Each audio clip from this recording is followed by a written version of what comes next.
अस्सलाम दोस्तों, जय हिंद, नमस्ते, सत श्री अकाल। तो कैसे हो दोस्तों?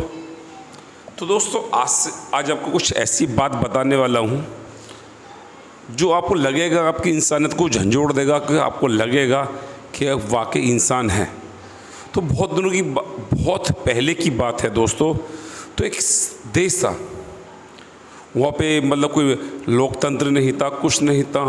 तो बहुत सारी वहाँ पे एक चलन था कि वो भेड़ बकरियाँ बहुत ज़्यादा पालते थे।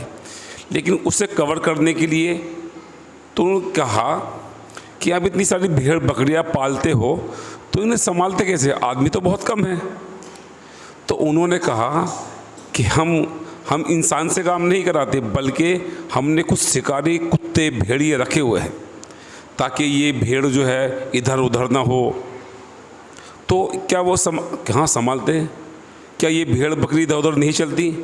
कि हाँ, एक बार ऐसा हुआ कि कुछ भेड़ों ने सोचा कि हम जो है इससे अलग चलेंगे, जो अपनी रेड़ होता है उससे अलग चलेंगे।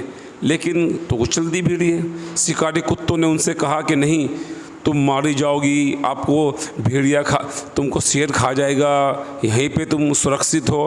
उन्होंने कहा नहीं, हम कहीं और भी सुरक्षित रह सकते हैं। तो ठीक है। तो वो भेड़ें जो थी वो दोस्तों चल दी।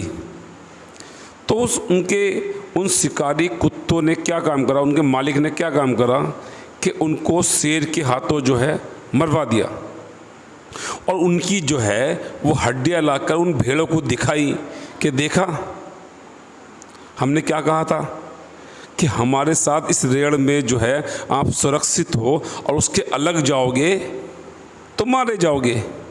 तो दोस्तों यही हाल आज हमारे देश का है। हमारा देश एक लोकतांत्रिक देश है जहाँ पर हर आदमी को जीने की आज़ादी है, अपना काम करने की आज़ादी है, लेकिन उन पर शासन हो रहा है।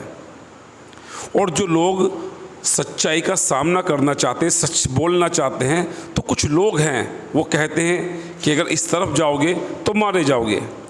हाल जिसे ले लो, मुसलमान हैं, मुसलमान का अपना कोई अस्तित्व नहीं है, लेकिन कुछ पार्टियाँ उनका मिसयूज करती हैं, कहती हैं अगर हमारे साथ रहोगे तो सुरक्षित है, अगर दूसरी तरफ जाओगे तो मारे जाओगे। कोई ऐसा संस्थान नहीं बचा हुआ जहाँ पे मुस्लिम नहीं है। समाजवादी पार्टी में भी है, बहुजन समाज पार्टी में भी है, बीजेपी में भी है, कांग्रेस में भी है, लेकिन उनका असली अस्तित्व कहाँ?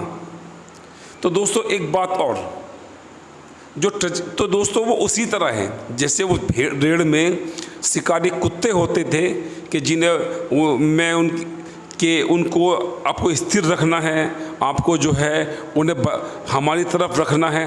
तो उस शिकारी कुत्तों की तरह कुछ नेताओं को छोड़ दिया गया है कि आपकी जिम्मेदारी है कि इन्हें स्टेबल रखना है, हमारी तरफ रखना है, जैसे हम कहें वैसे ही करना है।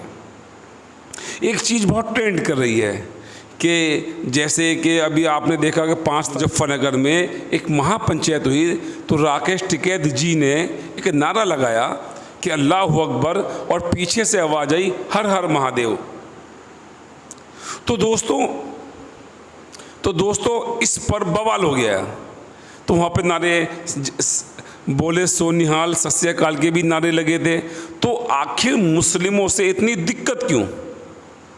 हर पार्टी चाहती है कि मुसलमान वोट हमें दें। अखिलेश यादव ने भी क्या किया, जब आजम खान पे मुकदमे हुए तो किसी ने भी उनका साथ नहीं दिया। आज भी किस तरह के मुकदमे लगाए गए कि जैसे कि भूमाफिया, बहुत सारे भैंस चोरी का, उसका मतलब एक 9 बार के विधायक, मौजूदा सांसद, एक कैबिनेट मंत्री रह चुके एक चेहरे को किस तरह से जो है जेल में डाला, जिनकी उनकी इतनी तबीयत खराब है। तो दोस्तों मैं समझता हूँ कि बलात्कारी और हत्यारे को यूपी में बेल मिलती है, लेकिन ऐसे इंसान को नहीं मिलती। तो मैं फिर से एक बात उन मुसलमानों से कहना चाहता हूँ कि आप हो कहाँ? आपने कभी सोचा है? या जो भेड़ बकरी की तरह एक रेड़ होता है कि एक भेड़ जहाँ चल देती है उसके पीछे ही चलना है, या एक इंसान जो अपना मुस्तकबिल को पहचानता है, अपने मुस्तकबिल को जानता है और अपने वकार को जानता है, क्या उस तरफ चलोगे? आज कोई भी पार्टी ये गारंटी क्यों नहीं देती कि हम उनके साथ हैं? आज दलितों की पार्टी कहने में कोई प्रॉब्लम नहीं है, ब्राह्मणों की पार्टी कहने को दिक्कत नहीं है, लेकिन कोई अगर ये कह दे कि ये पार्टी मुसलमानों की है तो दोस्तों एक आतंक सा आ जाता है। तो मैं आप लोगों से ये समझना चाहता हूँ आखिर प्रॉब्लम क्या है। हमें सपोर्ट भी चाहिए मुसलमानों का, वोट भी चाहिए, लेकिन जब बात उनके मुस्तकबिल की हो, जब बात उनके वक़ार की हो, तो वो पार्टियाँ सामने क्यों नहीं आती। जिस तरह की मॉब लिंचिंग हो रही है, जिस तरह का जो बर्ताव मुसलमानों के साथ हो रहा है, क्या वो ठीक है। मतलब एक गुंडा, मैं तो उसे आतंकवादी ही कहूँगा, आतंकवादी ही कहूँगा, यानी कि उसने 9 लोगों की, पुलिस वालों की हत्या की, दुबे जी।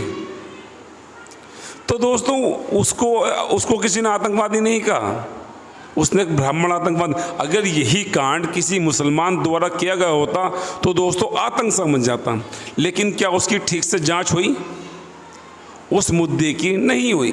उसकी गाड़ी पलट दी गई, एनकाउंटर में मार दिया गया और उसके घर को तहस नहस कर दिया गया ताकि कोई जांच ही ना हो सके।